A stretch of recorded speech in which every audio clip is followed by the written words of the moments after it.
그 예배 회복 27과 영과 진리로 드리는 예배 우리가 좀 살펴보도록 하겠습니다.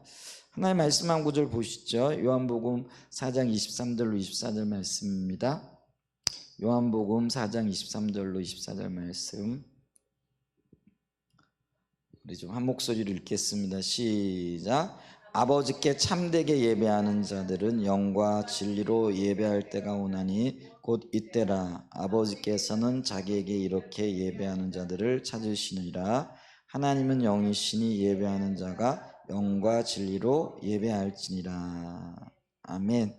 우리의 신앙이 회복되어져야 할 절실한 필요가 있는데, 근데 신앙이 회복되어지기 위해서는 가장 먼저 예배가 회복되어져야 된다, 이렇게 말씀을 드렸잖아요. 근데 예배가 회복되어진다라는 건 어떤 의미인가 하면은 영과 진리로 예배 드려지는 예배의 참된 기준이 회복되어지고 또 제대로 세워지는 것을 우리가 예배 회복이라 이렇게 얘기할 수 있다라는 거죠. 자, 그런데 신약성경 요한복음 4장 23절과 24절에 보면은 예수님께서 예배에 대한 기준을 우리에게 명확하게 제시해 주고 계신 것을 보잖아요. 그게 바로 영과 진리로 예배하는 건데, 여기서 우리가 세 가지 살펴볼 점을 살펴보면은 첫 번째로 영과 진리로 예배 드리는 것이 참된 예배다.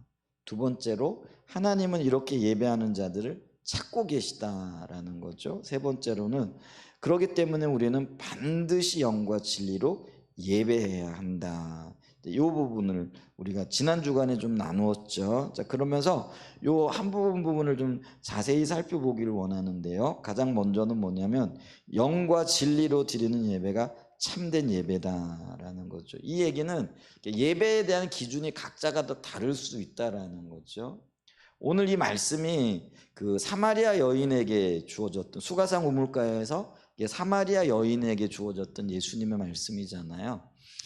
그 얘기는 뭐냐면은 이게 사마리아 여인이라는 거는 유대인들의 입장에서 보게 되어지면은 이방인처럼 여겨졌던, 같은 민족의 후손들이었지만은 이제 그들이 보기에는 이들이 혼혈 족속이었기 때문에 굉장히 뭐랄까요, 터부시 되어지고 또 차별받았던 이제 그런 사마리아 사람들인데, 근데 그 사마리아 사람들도 그럼에도 불구하고 그들은 하나님 앞에 예배를 드리고 또 하나님의 은혜를 구했던 사람들인 것을 보죠. 왜냐하면 그들의 조상이 예를 들면은 12조상 중에 10지파였던 것들을 우리에게 보게 되잖아요.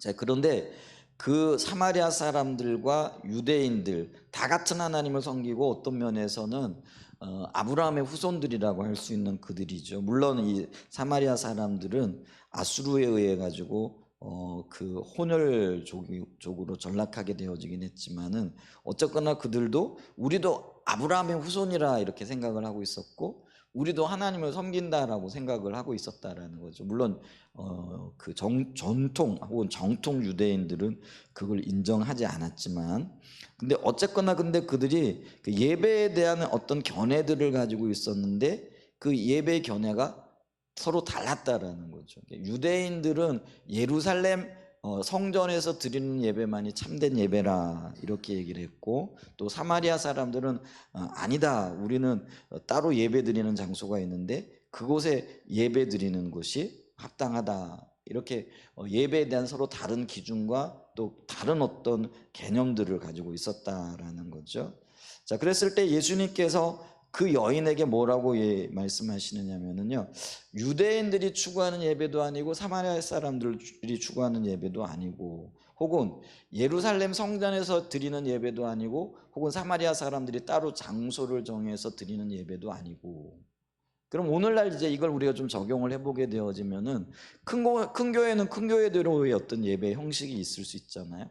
또 작은 교회는 작은 교회대로 어떤 예배의 모양과 또 추구하는 예배들이 있을 수 있고, 그랬을 때 이제 오늘날 우리가 좀 생각하기 쉬운 건 뭐냐면은 큰 교회가 드리는 예배는 어떤 면에서는 다른 예배이기 때문에 많은 교회들이 그런 큰 교회의 지향적인 혹은 큰 교회가 드리는 예배를 본을 따라서 혹은 모델 삼아 가지고 예배를 드리는 경우들이 많이 있죠. 근데 그런 어떤 경우에도 예배의 바른 기준이 되어지지 않는다라는 그런 의미죠. 그러면서 그 큰 교회가 드리든 작은 교회가 드리든 혹은 예루살렘 성전에서 드리건 아니면은 다른 산에서 드리든 예배이든 간에 형식이 중요한 게 아니라 그 예배가 품고 있는 정신이 뭐냐라고 얘기했을 때 가장 바른 마음의 자세가 뭐냐라면은요, 영과 진리로 예배한다라는 거죠. 그래서 큰 교회에서 예배를 드려도 그 안에 예수가 없으면 혹은 그 안에 성령의 인도하심이 없으면 그게 바른 예배가 아니라는 거죠. 그게 이 얘기가 뭐냐면은요, 유대인들은 예루살렘이 전통적이고 혹은 정통적인 예배의 장소였기 때문에 그곳에서 예배를 드리면은 그곳에서 예배 드린다라는 그 자체 그것만으로도 하나님이 받으시는 예배라 이런 생각을 하고 있었다라는 거죠. 그러니까 그들은 예배 의식에 있어서 혹은 예배의 영역에 있어서는 우월감과 또 어떤 면에서는 자신감을 가지고 있었던 것들을 이렇게 보죠. 그런데 주님께서는 그 예루살렘에서 드리는 예배라고 할지라도 영과 진리가 결여되어져 있으면은 참된 예배가 되어질 수 없다라는 거죠. 그래서 이 참된 예배는 조상들 때부터 내려오는 전통도 아니고, 그러니까 예루살렘에서 예배를 드렸기 때문에 이게 올바른 예배다 이것도 아니고요, 또 장소도 아니고요, 형식도 아니고, 다른 그 무엇도 아니고 영과 진리로 드리는 예배가 참된 예배다라는 거죠. 영이라는 게 성령의 인도를 따라 드리는 예배고요, 이 진리라는 거는요 십자가의 공로를 얘기하는 거죠. 다른 말로 얘기하면 예수 그리스도의 복음 위에 토대하는 거. 진리, 오직 내가 곧 길이요 진리요 생명이니 나로 말미암지 않고는 아버지께로 올 자가 없다라고 예수님이 자기 자신을 가리켜 말씀하셨잖아요. 자, 그랬을 때 이 진리는 생명 대신 예수 그리스도 그분을 얘기를 하는 거죠. 근데 오늘날 그 얘기는 뭐냐면, 예배를 드리고 주님 앞에 나갈 때에 오직 십자가의 공로만이 우리의 유일한 기준이 되어져야 된다라는 거죠. 그래서 우리가 십자가의 공로, 예수님이 지신 십자가를 의지해서 하나님 앞에 나가는 거죠. 그리고 그렇게 나갈 때만이 우리의 예배가 인정받을 수 있는 예배가 되어진다라는 거죠. 이 얘기는 자기 자신 혹은 자기의 의 혹은 자기의 종교적인 행실 가지고는 안 된다라는 거죠. 그러니까 이제 바리새인들 같은 경우는 이제 이런 의식이 있었잖아요. 그들이 주님 앞에 나갈 때 자기들이 행한 종교적인 의식을 가지고 예배드리러 나가는 거죠. 그래서 우리가 11조를 하지 않았습니까? 우리가 일에 이틀씩 금식하지 않았습니까? 구제를 많이 하지 않았습니까? 혹은 뭐 어떤 그 종교적인 의식과 행실들에 있어서는 타의 추종을 불허하지 않습니까? 하고는 이제 자기들의 어떤 종교적인 의식을 의지해서 나갔다라는 거죠. 근데 주님은 그것이 참된 예배가 아니라라고 말씀을 하시고요, 오직 십자가의 공로, 주님께서 나를 위해서 지신 그 십자가의 복음만을 의지하여 나오는 거죠. 내 안에 어떤 의도, 내 안에 어떤 자랑할 만한 것도 없다라는 것, 이걸 분명히 인식하는 거죠. 그래서 내 안에는 어떤 자랑도 없기 때문에 나는 예수님만이 필요합니다. 그래서 예수님을 토대로 해서 성령의 인도를 받아서 나가는 거죠. 그래서 우리가 이 그 예배를 이야기할 때 예배의 주관자가 성령님이라 이렇게 얘기를 하죠. 자, 그러면은 우리가 이 찬양과 경배를 할 때 이게 예배잖아요. 또 우리가 말씀을 들을 때에도 이게 예배잖아요. 이 예배 시간에 성령님은 우리를 어떻게든지 혹은 또 무엇으로든지 인도하실 수 있다라는 거죠. 그 얘기는 우리가 예배 드릴 때 성령이 의도하시면은 그 어떤 일 혹은 그 무엇이든지 간에 우리가 그런 것들을 순순하게 받아들일 수 있는 그런 어떤 자세들이 필요하다라는 거죠. 그래서 이 그 종교 개혁기에 혹은 부흥기에 이 그 그리스도인들은 이거를 거룩한 무질서라 이렇게 얘기를 했다라는 거죠. 성령 인도하시기 때문에 거룩한 거예요.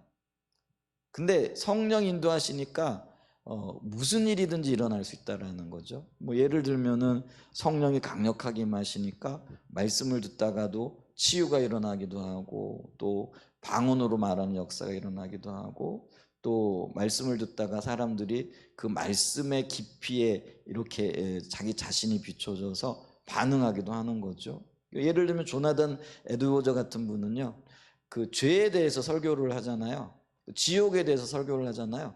그럼 성령께서 죄가 무엇인지를 몸으로 느끼게 하는 거예요. 지옥이 뭐 뜨거운 막 불이요 막 느껴지는 거예요.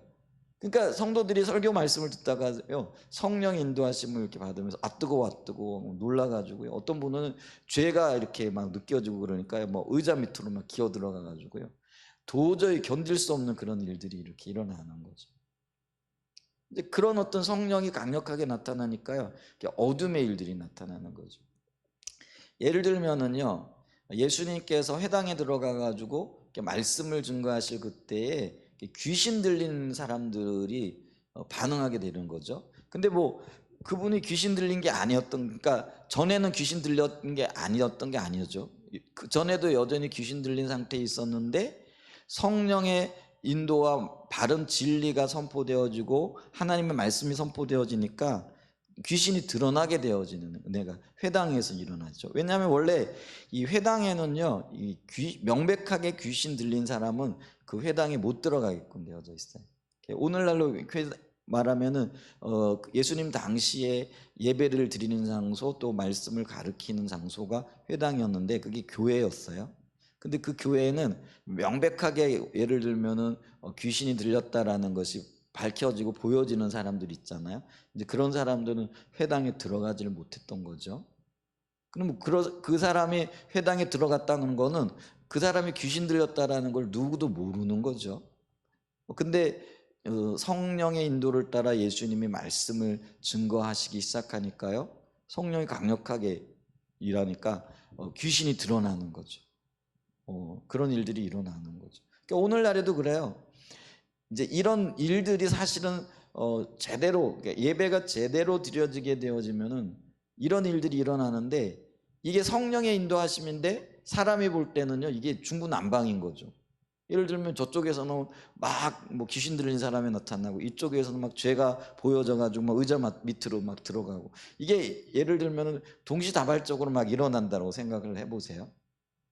그러면은 어떤 사람들은 도대체 이게 뭐야, 돗대기지 시장이지 뭐 이런 생각을 할 수도 있는 거죠. 근데 그런 일들이 일어났었고 일어나야 되고, 혹은 그런 일들을 통하여 하나님의 놀라운 역사들이 경험되어져야 된다는 거죠. 근데 오늘날 우리는요, 너무 잠잠한 거예요. 그러니까 성령이 통치하시고 성령이 인도하시는 예배라고 한다면은요, 우리의 예배가 사실은 이렇게 밋밋할 수가 없는 거죠. 근데 지금 우리의 예배가요, 너무 점잖아졌다 그럴까요? 이제 그런 어떤 것들이 있죠. 그러면 뭐 매번 예배가 돗대기 시장처럼 시끄러워야 되고 막 성령의 역사가 나타나야 되고 이쪽에서는 소리 지르고 이쪽에서는 하고 뭐 이래야 되느냐? 그건 아니라는 거죠. 그러나 그럼에도 불구하고 성령이 인도하시면은요, 내적인 변화든 외적인 변화든, 혹은 내적인 감지든 외적인 어떤 감지든 이런 것들이 있을 수밖에 없다라는 거죠. 근데 이제 그런 게 없다라는 거는요, 우리의 예배 가운데 성령이 임재하시고 성령이 통치하시는 영역이 너무 적다라는 거죠. 이게 이제 부흥기나 이렇게 되어지고 그때는 이게 극대화되어져서 나타나는 것들인 것들을 보죠. 그래서 예배가 어떤 면에서는요, 생동감이 있고 거룩한 무질서가 임하고 하나님의 영광이 나타나기 위해서는요, 성령의 인도가 있어야 되죠. 근데 그 성령의 인도도 물론 십자가의 복음에 토대한 그런 인도하심이 있어야 되는 거죠. 그래서 이게 참다운 예배가 되어지는 거죠. 그렇다고 해서 뭐 우리 교회 예배가 막 무질서해진다 뭐 이런 거는 아니겠지만은, 근데 이 성령의 역사하심의 한 현상 중에 하나가 그런 무질서로 나타날 수도 있다라는 거죠. 그럼 우리가 그런 것들이 나타날 때에 이게 뭐야 하고는 불편한 마음을 가질 것이 아니라, 주님이 일하고 계시는구나, 이런 관점을 가지게 되어지면은요, 더 큰 은혜들을 누릴 수 있게 되어진다라는 거죠. 여러분들은 그냥 예배 드리거나 아니면 일생 우리가 이렇게 예배 드릴 때 그냥 아무 일도 일어나지 않는 것이 그냥 조용하게 예배 시작해서 예배 끝나는 게 좋으시겠어요? 아니면 뭐 주님이 막 역사하셔서 여기저기서 병도 낫고 또 여기저기서 성령이 일하시는 어떤 증거들 또 그런 어떤 열매들 현상들이 이렇게 나타나는 게 좋으세요? 저는 사모합니다. 주님께서 오셔서 직접적으로 통치하시는 은혜가 있어서 막 병도 치유되어지고 우리 생각이 막 바뀌어지고 또 내적인 외적인 어떤 역사들이 나타나고 그래서 예배를 드리러 오기 전과 예배를 드리고 난 후에 우리의 삶이 혹은 우리의 사고가 완전하게 달라지는 그런 역사들이 있기를 원합니다. 자, 성령의 역사하시면 어떤 일들이 일어나냐면요, 부흥기에 영국에 있었던 일이라고 하잖아요. 무디 목사님이 이렇게 설교를 하는데 그게 맞는지 안 맞는지 모르겠지만 무디 목사님이 초등학교밖에 못 나왔다 그러잖아요. 그러다 보니까 표현이 좀 그래요. 이게 제가 무시하는 게 아니라 그 원래 초등학교를 나오다 보면은 예를 들면은 영어에도요 고급 영어가 있고 뭐라 그럴까요? 좀 이렇게 하급 영어라 그러긴 좀 그런데 왜 이렇게 보통 사람들이 혹은 서민들이 쓰는 영어가 있고요. 또 뭐랄까 귀족들이 쓰는 영어 이게 다르대요. 예를 들면 우리나라도 양반들이 쓰는 어떤 언어하고 어떤 문장하고 혹은 예를 들면은 그 집에 노비들이 쓰는 언어나 이게 문장이나 이런 것들이 다를 수밖에 없겠죠. 그렇게 생각해요, 그죠? 그러니까 이제 근데 이 무디 목사님은 이제 그 초등학교밖에 못 나왔는데 하여간 은혜를 받아가지고 주의 종이 되어졌어요. 근데 그를 통해서 강력하게 성령이 역사하시는 거죠. 근데 그럼에도 불구하고 그분이 이렇게 그 뭐 메시지를 선포하면은요 성령의 강력한 은사 놀라운 역사가 나타나지만은 어떤 사람들은 무디 목사님이 아주 저급한 영어 혹은 뭐 문장도 틀리고 뭐 연결도 틀리고 뭐 이렇다고 비난을 하는 거죠. 그날도 어떤 기자가요 이 무디 목사님의 설교를 책잡기 위해 가지고 그 집회에 참석해 가지고요 그 문장을 받아 쓰는 거예요. 뭐 때문에요? 은혜 받으려고 하는 게 아니라 공격하려고. 그러다가요 성령이 임하게 되어지는 거죠. 그랬더니 책 잡으려고 그의 설교를 받아 쓰던 분이 이제는요 무디 저 목사님을 대변하는 그런 역사가 있게 된 거죠. 여러분 보세요. 이런 역사가 있어야 돼요. 우리가 예배 드리러 오기 전에는 뭐예요? 불편한 마음을 안고 오고 책 잡으려고 오기도 하고 또 어떤 면에서는요 원망과 불평을 쏟아내기에 왔지만은 예배를 드리고 난 다음에는요 감사의 언어로 바뀌게 되어지고 주님을 향한 기대로 바뀌어지게 되고 또 사람에 대한 뭘까요? 용서와 또 그 평안함이 넘치게 되어지는 그런 역사들이 이게 내적인 변화이잖아요. 그게 있어야 되거든요. 근데 예배를 드리러 왔는데 올 때나 갈 때나 똑같아. 그러면 그게 성령이 역사하시지 않은 거잖아요. 성령이 역사하시게 되어지면은요 그런 변화의 역사들이 있게 되거든요. 우리 예배에 그런 성령이 주관하시고 통치하시고 인도하시는 예배가 넘치기를 간절히 소원해 봅니다. 그러니까 예배를 드릴 때 예배의 첫 번째 기준이 뭐예요? 영으로 예배하는 거라는 거예요. 근데 이 영이 뭐예요? 성령의 인도를 따라서. 그리고 성령이 강력하게 역사하시게 되어지면은요 생각이 바뀌어지게 되고 사람에 대한 인식이 달라지게 되고 미움이 또 이렇게 용서와 사랑으로 바뀌게 되어지고 또 육신적으로는요 연약했던 어떤 그 몸이 치유되어지고 회복되어지고 하나님을 경험하게 되어지는 그런 놀라운 일들이 생기는 거예요. 그리고 감정적인 영역에 있어서도요 그런 일들이 일어나는 거죠. 우리 교회에 그런 일들이 더 많이 더 왕성하게 더 풍성하게 일어나기를 갈망해 봅니다. 아멘. 근데 그런 어떤 사모함을 가지고 이렇게 써야 돼요.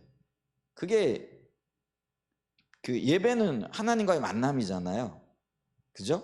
그러면 보세요. 우리가 사람도 만나게 되어지면 그 사람이 탁월한 사람이라고 한다면은 그 사람으로부터 인격적인 감화를 받게끔 되어져 있어요. 제가 자주 얘기하잖아요. 선교회 리더들과 혹은 이렇게 한 부분에 있어서 일가를 이룬 사람들이 있어요. 근데 그런 사람들하고 이렇게 대화를 하다 보면은요, 참 배울 게 많아요. 그리고 생각할 것도 많고요. 그리고 같은 말을 해도요, 그 말이 힘있게 들려오거든요. 그게 만남의 어떤 뭐랄까요, 열매들인 거죠. 그러면은 우리 주님은요, 우리 하나님은 온 우주의 만물의 주인이실 뿐만 아니라 진짜 탁월하신 분이잖아요.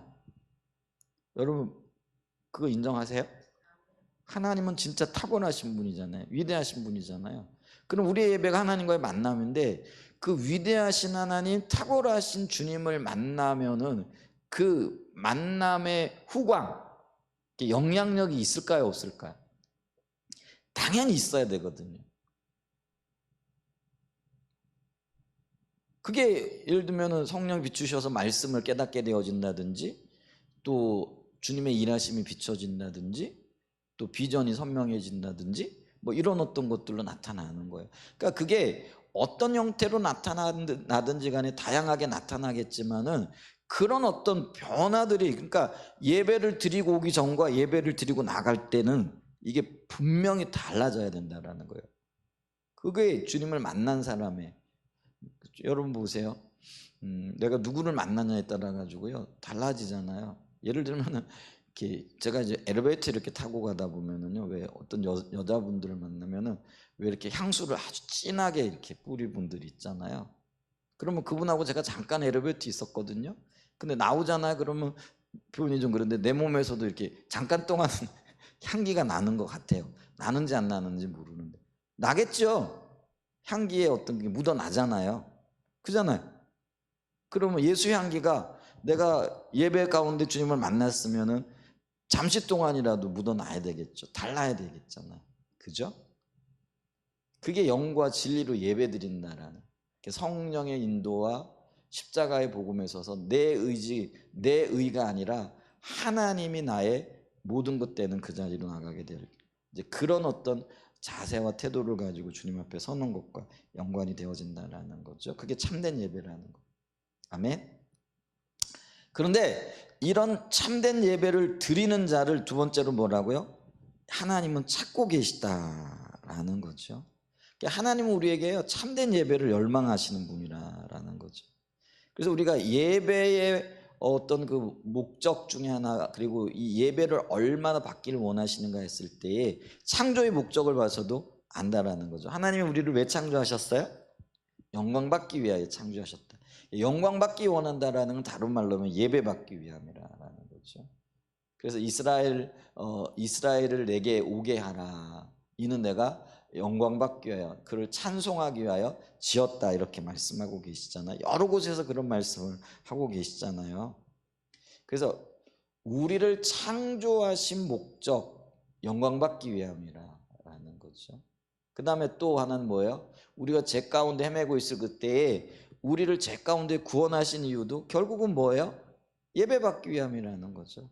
하나님의 자녀 삼으시고 또 온전한 교제를 통하여 하나님 앞에 영광 돌리는 그런 자리로 우리를 이끌기 위함이라는 거예요. 그래서 우리의 구원도 결국은 하나님이 예배받기 위해 하신 그런 계획이 들어가 있다라는 거죠. 날마다 우리의 삶을 인도하고 계세요.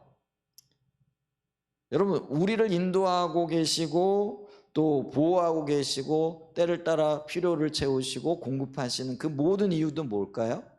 주님이 하셨다라는 거죠. 그 고백을 받기를 원하는 거예요. 여러분, 예배가 뭐예요? 주님을 높이는 거잖아요. 그래서 내 삶 속에 일어나고 있는 그 모든 일들을 보면서 야, 이거 주님이 하셨네. 그러니까 우리가 하루의 삶 속에서 하나님이 우리를 지금 어떻게 인도하셨는가, 이거를 좀 보자라는 거죠. 그래서 그런 것들이, 아, 주님이 인도하고 계시네, 주님이 붙잡으셨네, 주님이 선한 역사를 이루고 계시네, 이게 깨달아지고 보여지는 거죠. 여러분, 그게 우리가 예배잖아요. 모든 것 주님이 하셨습니다. 지금까지 인도하신 거. 우리가 이제 연말 되면 이 찬양 많이 하잖아요. 지금까지 지내온 거 주의 크신 은혜라, 한이 없는 주의 사랑. 그 다음에 뭔지 이루 말하랴. 사납게나 주의 손이 항상 살펴주시고 모든 일을 주 안에서 형통하게 하시네. 이게 연말에만 드릴 찬양이 아니라는 거예요. 매 순간 주님 앞에 드릴 찬양이라. 주님이 주님의 손길로 우리를 이끌지 않으시면은요, 우리가 여기 존재할 수 없는 거잖아요. 아멘. 아까 제가 야 태풍이, 영은이하고 얘기하다 태풍이 올라온다 그러는데, 야 우리 좀 기도해야 될 것 같다 그랬더니 영은이가 뭘 염려를 해, 하나님 지켜주실 건데 그러더라고. 그래서 너 참 믿음 좋다 이렇게 얘기를 했어요. 근데 우리가 기도할 거는 물론 기도해야 되잖아요. 근데 어떤 면에서는 그래요. 뭐 지켜주셨기 때문에 감사하는 것 당연하죠. 뭐 영광 돌리는 것, 그게 예배죠. 근데 어떤 거는요, 믿음의 영역도 필요한 거죠.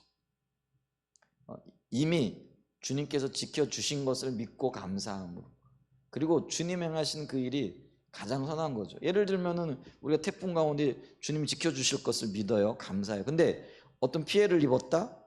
그것도 하나님의 행하심의 한 부분이고요. 그리고 일하시는 하나님은 우리에게 가장 선한 것들로 인도하신다라는 거죠. 근데 이해할 수 없는 일이지만 믿음의 사람들은 그것까지도 하나님의 행하신 일이라는 것을 안다라는 거죠. 그걸 이해한다라는 거죠. 그럴 준비가 되셨어요? 그러면은 모든 게 감사인 거죠. 여러분, 바울이 복음 전하다가 매를 맞고 감옥에 갇힐 거를 어떻게는 상상했겠어요? 우리가 그 일을 하면서 내가 복음을 열심히 전하고 주의 일이잖아요. 근데 복음 전했다는 그것 때문에 매를 맞고 지하 감옥에 착고에 갇힐 거라는 생각을 했을까요? 못했을까요? 못했어요. 근데 결과는 뭐였어요? 복음을 전하다가 그것도 귀신 들린 여자아이를 고쳐줬는데 그걸 쫓아내줬잖아요. 근데 그게 이유가 되어져 가지고 고소를 당해 가지고요, 아주 심한 매를 맞고 지하 감옥에 갇혀 가지고요, 두 사람이 착고에 차 있는 거죠. 바울과 실라가. 그거는 예상치 않았던 일이에요. 그런데 이 예상치 않았던 그 일 앞에 바울과 실라를 좀 보십시오. 입을 열어 찬양하잖아요. 근데 그 얘기는 뭐냐면은요, 나는 이해를 다 못하지만은 주님이 행하시는 그 일, 그게 내게 가장 유익하다라는 믿음이 있는 거예요. 이거 놀랍지 않으세요? 놀랍지 않냐고요. 이게 우리의 고백이 되어져야 되는 거예요. 그러니까 주님이 내 삶에 행하고 계신 그 모든 일들은요, 아름답습니다. 왜냐하면 결국은 주님이 나를 선하게 또 빚어가시고 성숙시키시고 또 열매 맺고 하나님의 의도대로 이끌어 가시기 때문에 그렇습니다. 아멘. 그러니까 이게 고백이 되어져야 돼요. 이게 예배예요. 예배는 주님이 하셨습니다, 그게 영광 돌리는 거잖아요. 그러니까 내 삶에 주님이 지금 일하고 계시다라는 고백인 거예요. 그러니까 보세요. 이 바울과 실라가 한밤중에 일어나 가지고, 한밤중이라는 고난이 깊다라는 그런 의미거든요. 자정이라는 그런 얘기는요, 고난의 절정을 얘기를 하는 거예요. 가장 힘들고 어려운 거죠. 그런데 그때 그들이 눈을 떠 하늘을 향하여 찬송을 드리잖아요. 그게 예배거든요. 그게 주님을 예배하잖아요. 이 상황을 나는 이해 못해요. 그러나 주님은 가장 아름다운 일을 행하고 계세요. 이 고백인 거죠. 근데 이 고백을 받으시고 이 예배를 받으시고요, 하나님이 감동하시는 거잖아요. 그러니까 견디지 못하시고요, 땅을 흔들어 버리시는 거예요. 놀랍지 않아요? 한 사람의 찬송을 들으시고 땅을 흔들었다라고. 지난번에 우리 집사님이 그 얘기를 하신, 우리 뭐죠? 그 찬양 110절, 주의 능력 나타내사, 그러면서 뭐 온 땅 흔들리고 뭐 어쩌고저쩌고 그런 가사가 있잖아. 근데 이게 막 이게 뭐죠? 이게 흔들리는 듯한 느낌이 들었다고. 그래서 이게 지진이 났나 봤다고 이렇게 얘기를 하시던데요. 하나님께서는요 우리의 기도를 듣고 계신 거잖아요. 찬양을 받고 계신 거잖아요. 그래서 이게 바울의 믿음의 경지 혹은 주님과의 친밀한 교제 속에서 하나님을 향한 신뢰가 얼마나 큰지 그 믿음이 오늘 저와 여러분들에게 있었으면 좀 좋겠습니다. 이렇게 주님을 찾는 자들을 하나님은 찾고 계시다라는 거예요. 그러니까 여호와의 눈이 온 땅을 두루 감찰하사, 감찰하신다라는 건 샅샅이 뭐 찾아본다라는 의미잖아요. 독수리가 이게 공중에 높이 떠가지고요 온 땅을 이렇게 보는 거예요. 먹을 거 있나 없나. 이 독수리는요 상공 2km에서도 그 쥐새끼가 보인대네요. 그 정도의 날카로운 시력이래. 우리는 저는 이 안경 벗으면 저기 뒷문도 잘 안 보이잖아요. 그래서 저기 시계 저기도 잘 흐릿하게 보이는데, 근데 이 독수리는요 공중에 떠가지고요 2km 상공이 2km면 어디예요? 여기 우리 저기 사택거리에 사택이 한 직선거리로 2km나 될래나 모르겠어. 근데 거기서요 쥐새끼가 왔다 갔다 하는 게 보인다는 거예요.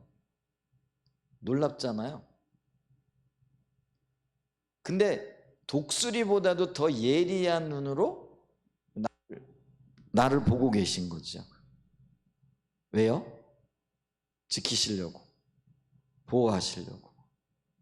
그리고 바울과 실라처럼 위기의 순간에 가장 어떤 면에서는 고난이 깊은 그때에도 하나님을 향하여 예배하고 있는 자들을 찾고 계신다라는 거죠. 주님은 주님을 기뻐하는 자들을 찾고 계십니다. 아멘. 그런데 이 시대는요 예배가 짓밟아진다라는 거는 하나님이 행하시는 일, 또 하나님이 기대하시는 일들, 또 하나님과의 관계, 교제가 지금 짓밟힘을 당한다라는 그런 의미거든요. 그러니까 신앙이 타락한 시대를 보면은요 예배가 가장 먼저 무너지는 거죠. 예를 들면 엘리 제사장 시대 보죠. 엘리 제사장 시대에 엘리와 엘리 제사장의 아들들이 예배를 짓밟잖아요. 주님 앞에 드려지는 제물을 짓밟고, 또 이 엘리 제사장의 아들들은 회막에서 수종들 여인들과 간음을 행하고 동침하고 이런 엄청난 죄를 이렇게 저지르잖아요. 그러니까 이게 신앙이 타락하게 되어지면 예배가 타락하게 되어지는 거예요. 그럼 오늘날 우리는 어떠냐라는 거죠. 우리의 신앙이 지금 예를 들면은 그 엘리 제사장 때보다도 더 거룩하고 어떤 면에서 이렇게 정직하고 더 이렇게 밝은 어떤 모습을 보이느냐? 아닌 것 같죠? 그러니까 우리의 예배가요 하나님에 대한 인식이 없으니까요 우리가 예배를 드리러 나오면서도요 하나님 그분을 의식하거나 인식하면 안 나와요. 뭐 하나님 안 계신 곳은 없으시겠지만은 무세부조하신 분이니까 모든 곳에 계세요. 그러나 그럼에도 불구하고 우리가 주일날 주님 앞에 예배하러 나올 때는요 이게 상징적인 의미이기도 하지만 이곳에 주님이 임재하신다라는 그런 믿음이 있어야 되잖아요.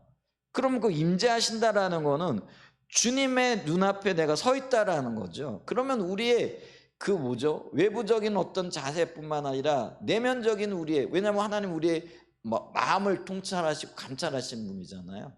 우리의 심령까지 보시는 분이잖아요.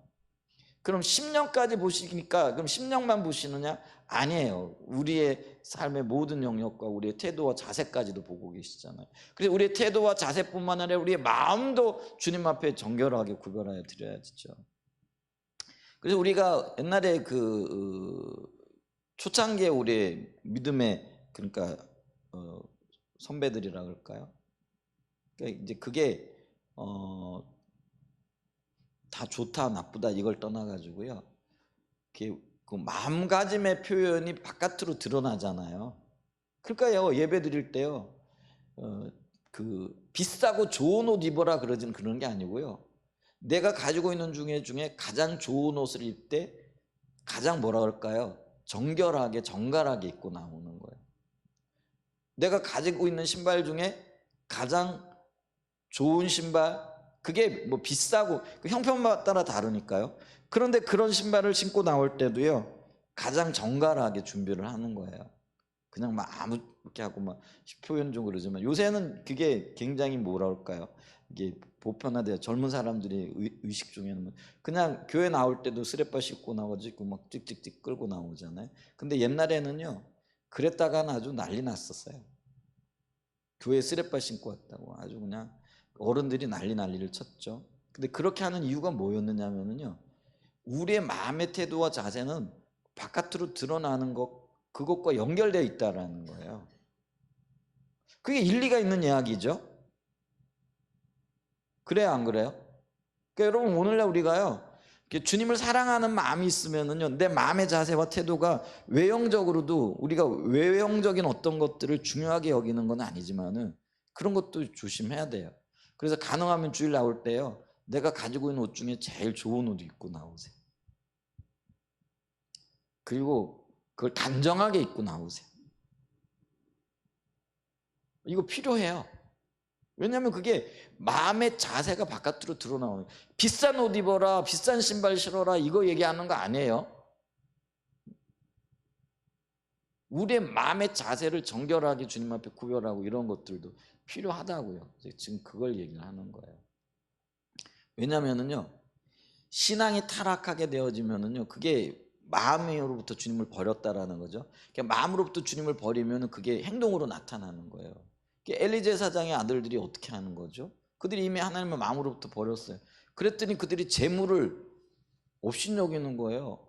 그 사람들이, 그러니까 하나님 앞에 예배드리기 와가지고 짐승을 가지고 왔는데 그걸 잡아가지고 하나님 앞에 불로 태우든지 아니면은 뭐 삶아서 드리든지 해야 되잖아요. 근데 이들이 뭐라는 거예요? 제물도 드리기 전에 우리 그 삶은 고기 싫다 그러면서 뭐예요? 날고기 내라나, 날고기 내.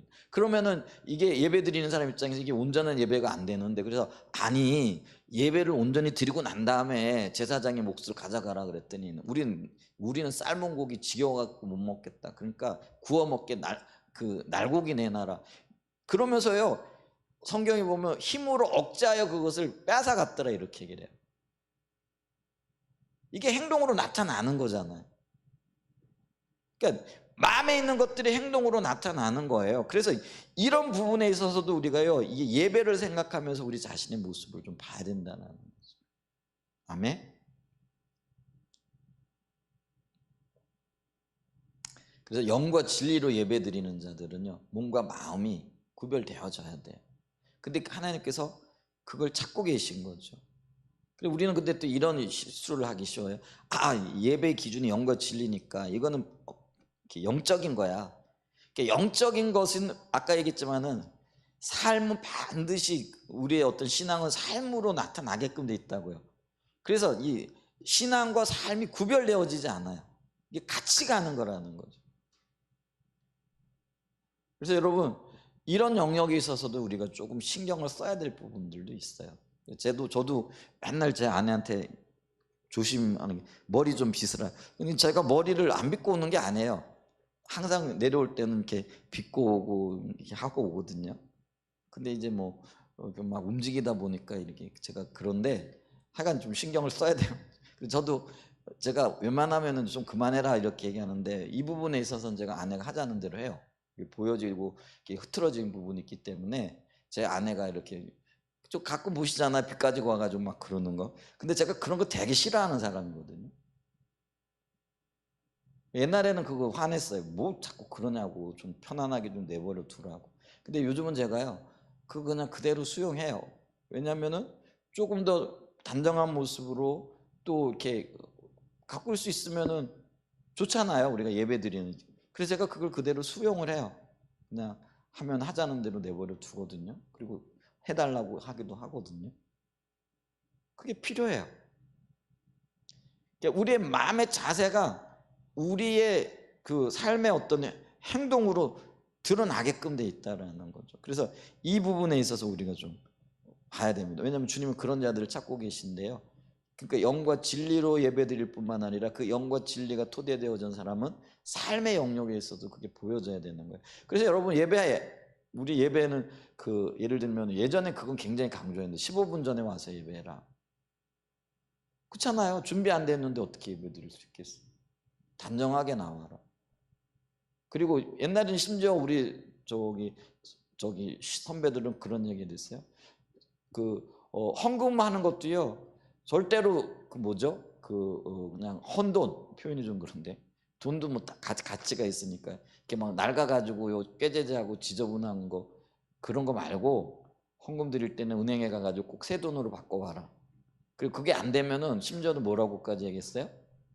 그거 다리미로 다려가지고, 그래가지고 그게요 별거 아닌 것 같지만은요, 어떤 태도와 어떤 자세가, 그게 이게 우리의 마음의 자세가 태도로 묻어나오는 거예요. 그것까지 가르쳤다고요. 근데 요즘은 그런 얘기하면 목사님 되게 율법주의적이시네요, 뭐 이렇게 얘기할 것 같은데, 근데 그건 율법주의가 아니고요, 우리가 하나님 앞에 드리는 마음의 자세가 바깥으로 드러나는 거예요. 그런 것도 필요해요, 여러분. 아멘? 좀 우리 목사님 너무 고로하시다 이렇게 얘기할까. 근데 그게 필요하다라니까요. 하나님 앞에 드리는 것들에 대해서도요, 막 주머니에 있는 대로 꾸깃꾸깃한 대로 그게 아니고요. 저는 요즘 이렇게 헌금할 때요, 그래서 뭐 가서 새 돈까지는 못 바꿔요. 근데 은행에서 찾아오면, 왜 은행에서 요즘은 이렇게 ATM기에서 뽑으면, 저는 주로 ATM기에 뽑는데 그냥 무작위로 나오잖아요. 그러면 이제 그래도요, 무작위로 나오는 것 중에서 깨끗한 돈부터 골라내요. 그래도 그 중에 깨끗한 놈들 있잖아요. 표현이 좀 그런가? 그럼 그거 골라내가지고요, 그걸로 이렇게 헌금하고 그래요. 적어도 그게 내가 주님 앞에 드리는 자세고 태도라고 생각을 하고, 그게 바깥으로 드러나는 거라고 생각을 하거든요. 그래서 우리가 입는 것, 또 행동하는 것, 또 주님 앞에 드리는 것, 이 영역에 있어서도요, 영과 진리로 영적인 역사에서 그것이 삶으로 드러나고 보여지는 것들이 있다고. 그게 연계되어지는 거예요.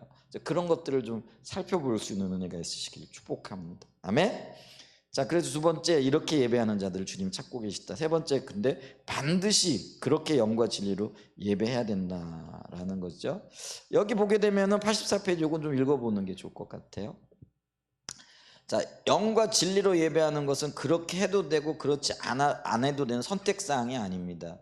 또한 그것은 그렇게 하면 더 좋은 하나의 옵션이 아닙니다. 뭐 우리 자동차 살 때 옵션이 있냐 없느냐, 뭐 그래서 있으면 좋고 없으면 불편하고, 이게 아니라는 거예요. 그럼 이게 뭐라는 거예요? 그것은 우리가 반드시 그렇게 해야 하는 하나님의 강한 명령이라는 거죠. 그래서 우리말 성경에 할지니라 이렇게 얘기한다 그랬잖아요. 그래서 여기 마지막 24절에 보면 하나님은 영이시니 예배하는 자가 영과 진리로 예배할지니라 이렇게 표현이 되어져 있잖아요. 근데 이 단어, 이게 헬라어 단어는요, 데이라는 단어라는 거죠. 이 데이라는 단어를 번역한 말인데, 그것은 강력한 명령을 의미한다라는 거죠. 그래서 이 말을 영어 성경은요, 거의 모든 영어 성경들이 그 단어를 머스터라는 단어. 이 머스터라는 거는요, 강력한 그런 어떤 명령 혹은 권유를 할 때 나타내는 단어라는 거죠. 뭐 반드시 뭐 해야 된다. 그러니까 이게 뭐죠? 예배와 관련되어서는 반드시 영과 진리로 예배해야 된다라는 거죠. 아멘. 그래서 이걸 영과 진리로 반드시 예배해야 된다라고. 그래서 우리가 이거는요, 해도 되고 안 해도 되고, 왜냐하면 이게 생명과 관련되어지는 거죠. 하나님을 만나는 것과 관련이 되어진다라는 거죠.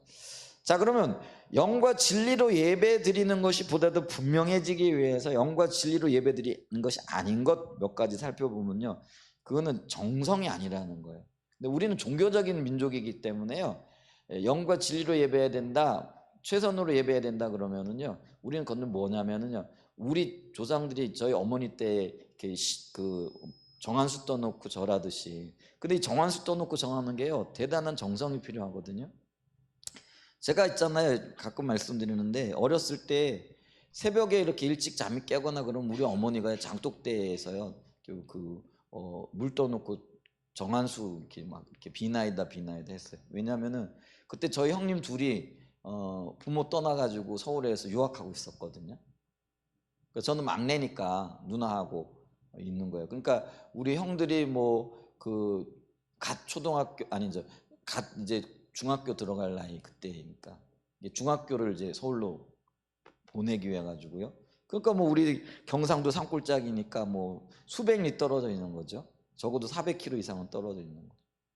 그러니까 어머니 마음에 이 아이들이 남의 집에 맡겨져 가지고, 그때 고모 집에 와 있었는데 맡겨져 가지고 잘 살기를 바라는 입장에서 새벽마다 일어나 가지고 비나이다 비나이다 하고 그 아이들을 위해서 기도하고 오는 거죠. 천지신명께. 근데 그랬을 때 그때 정성이 얼마나 대단했겠냐라는 거죠.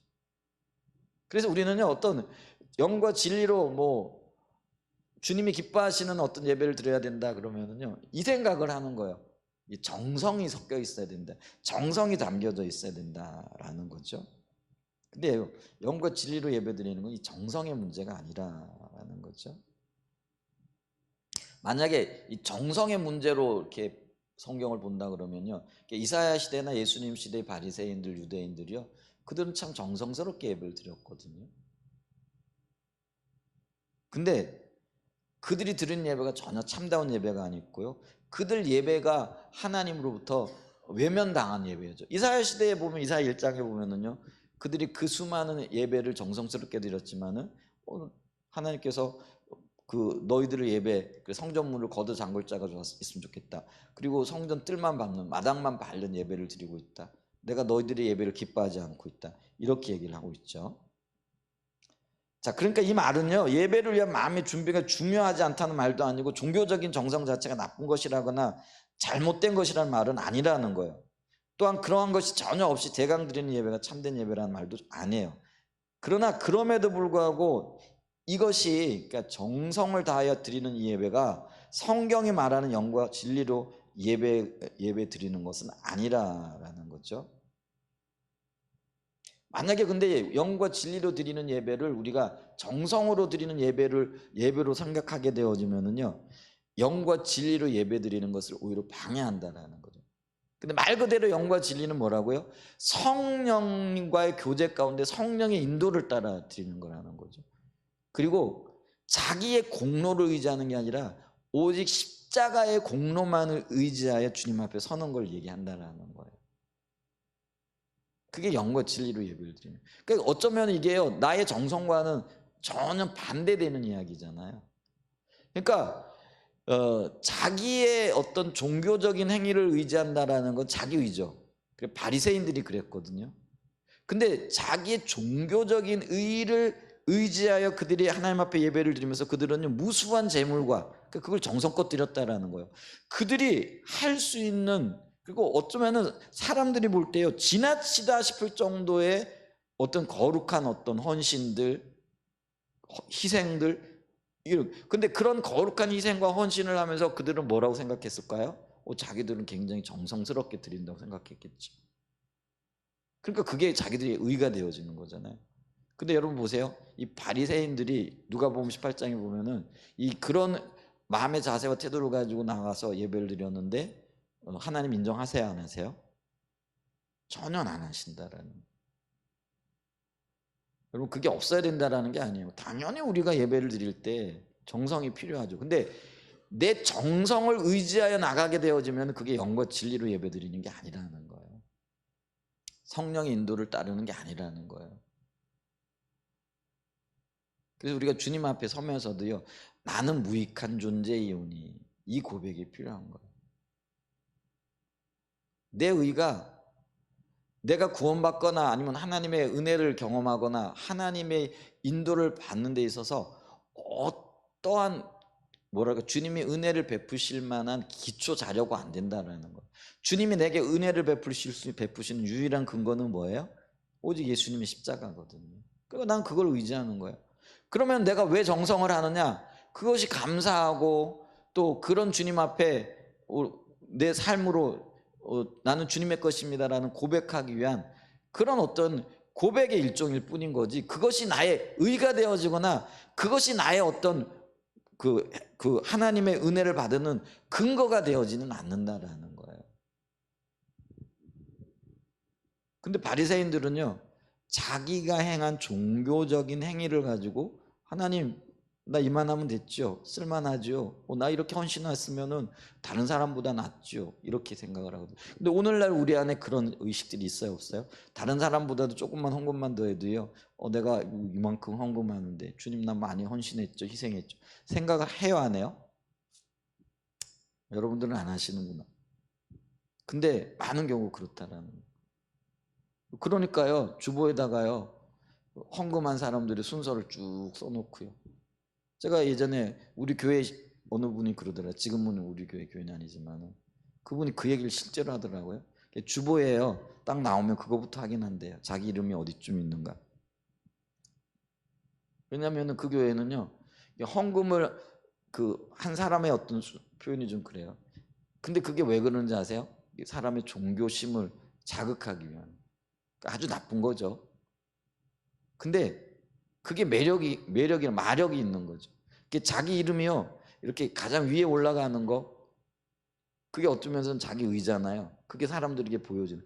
그래가지고요, 예를 들면 11조를 10만 원 할 걸 20만 원을 한다라는 거예요. 그 이름을 조금 더 이렇게 높여보려고. 그게 다 타락한 거잖아요, 그죠? 근데 그게요, 자기 의인 거죠. 그런 어떤 것들이 있다라는. 근데 그런 어떤 것들이 있다라는. 그러니까 그게 정성과 관련되어지는 거죠. 그 다음에 요거는 제목만 좀 보고 가야 되겠네요. 다음에 보도록 하죠. 외부적으로 화려한 예배를 말하는 것도 아니라라는 거죠. 그러니까 이제 예배가 순서가 잘 짜여지고, 그러다 보니까 우리 예배의 초점이 어디에 있느냐면요. 그래서 예배 콘티를 짠다 이렇게 얘기를 하잖아요. 계획하지 말라는 얘기가 아니에요. 근데 이런 예배들이요, 하나님 앞에 드려지는 예배보다는 이런 예배들은요, 사람에게 보여지는 예배일 가능성이 커요. 그래가지고 지난 토요일 날인가도 제가 어떤 분하고 이렇게 대화를 했는데, 그분은 교회 주일날 안 나오는 분인데, 그냥 주일날 다른 교회 가는 분인데 수요일날 저녁에는 와는 그 교회에서 반주를 한대요. 그리고 그게 무슨 소리예요? 반주자가 없어가지고 그냥 헌신하고, 그럴 수는 있어요, 그죠? 우리 교회가 너무 작아. 그래가지고 이제 뭐 반주자가 없어가지고 주일날은 다른 교회 이렇게 섬기는 분이지만 이 교회 와가지고 봉사하고 이럴 수는 있어요. 근데 그 교회는 큰 교회예요.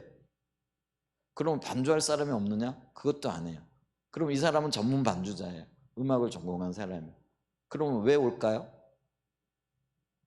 아르바이트 하는 거예요. 표현이 좀 그래요. 반주자를 사는 거예요. 근데 그 사는 이유가 뭐예요? 아마추어가 아니라 전문가를 세우는 거예요.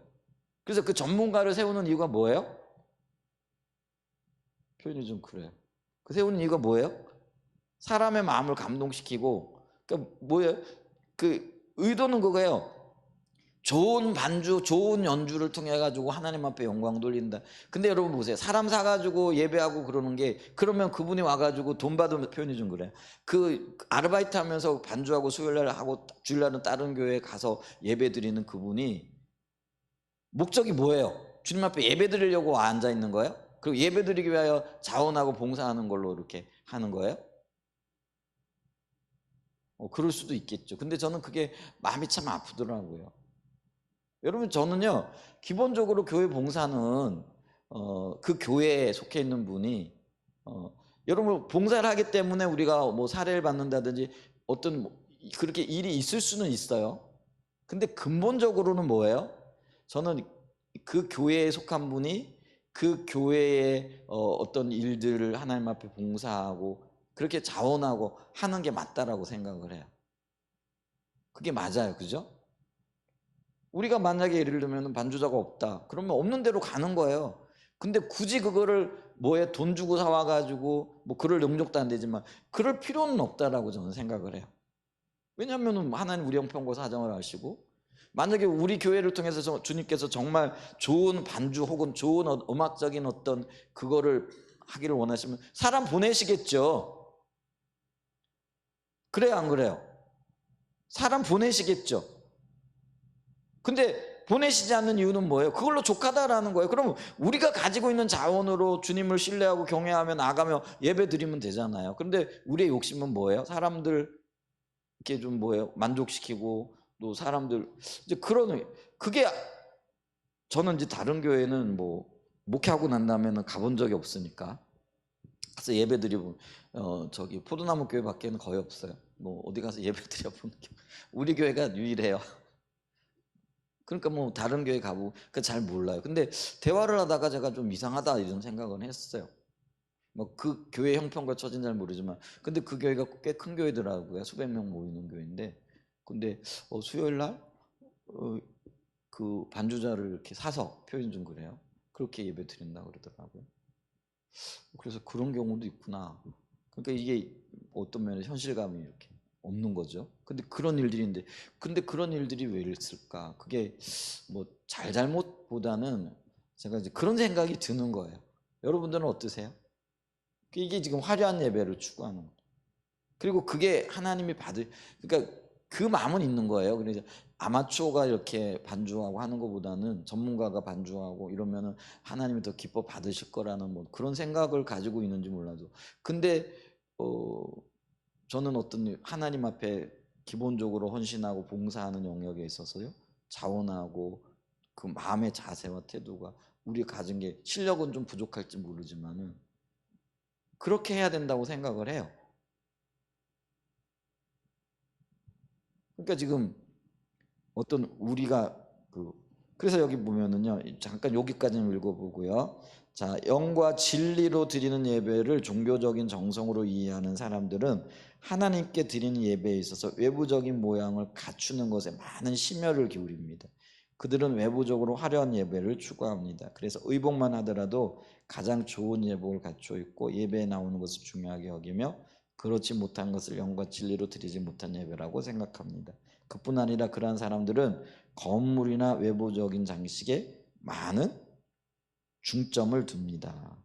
예배 형식이나 순서에 중점을 두기도 합니다. 근데 이게 신령과 진정으로 예배 드리는 게 아니라는 거죠. 여러분 이제 왜 예배가 타락할수록 목회자의 가운이나 혹은 성가대 가운 있잖아요. 그리고 예배 봉사자들 가운 있잖아요. 이런 게 점점 더 화려해지고, 예를 들면 이 깃 같은 거 있잖아요. 이렇게 뭐 수술이라 그러나 이런 것들이 점점 더 화려해지고 길어지는 거 아세요?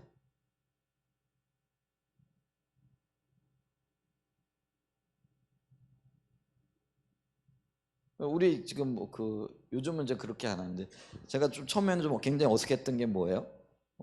가운도 안 입지만은 이렇게 하는데 가운을 입고 나오길래 저게 뭐야 나는 이제 그렇게 생각을 했는데 어, 이제 그런 것들이요 그렇거든. 물론 이제 필요할 때도 있어요. 어떤 그게 뭐 의식이나 이게 전혀 불필요하다. 근데 그런 것들이요 점점 화려해지는 거예요. 우리 교회는 뭐 목회자 설교할 때 가운 안 입지만은 아직도 여러 교회에서 가운 입고 또 가운도 있잖아요. 어느 순간에 보니까 이게 후드라 그러잖아요. 그래가지고 박사님이 된 사람의 후드는 또 이렇게 색깔이 다르고 이렇게 학교에서 박사학위 받은 사람. 왜 우리가 학위식 가게 되어지면은 이 모자 쓰는 것도 박사님들이 쓰는 모자가 다르고 또 석사가 쓰는 모자가 다르고 학사가 쓰는 모자가 다르고 있잖아요. 그리고 이게 쭉 늘어져 있는 거 있잖아요. 그것도 있잖아요. 예를 들면은 어떤 교단은 목회자의 어떤 서열이 계급화되어져 있는 게 있어요. 예를 들면은 뭐 주교 뭐 이런 식으로 나가는 거 있잖아요. 그러면 그런 사람들은 또 이게 달라요. 하는 게. 근데 그거 되게 웃기는 얘기잖아요. 하나님 앞에 뭐 내가 박사로 서가지고 설교하는 거 아니잖아요. 주님의 대언자로 서는 거잖아요. 뭐 그거 제가 잘못됐다 얘기하는 건 아니지만은요. 우리가 그런 것들에 의미를 두기 시작한다라는 거. 그게 화려한 예배라는 거예요. 그러면은요 이게 그런 것들을 우리는 영과 진리로 예배드리는 것으로 착각하기 쉽다라는 거. 근데 그게 아니라는 거. 영과 진리로 예배드리는 거는 진짜 성령의 인도를 받는 거예요. 그리고 십자가의 공로만을 의지해 나가는 것을 의미합니다. 아멘. 그래서 영과 진리로 예배드리는 아닌 것 좀 몇 가지 더 살펴보겠지만은 대표적인 것 정성이 넘친 예배 아니고 화려한 예배가 아니다. 이 부분을 좀 살펴봤습니다. 시간이 많이 지났네요. 질문 있으세요? 성경 공부 시간이니까. 네, 없으면은 우리 잠깐 기도하죠.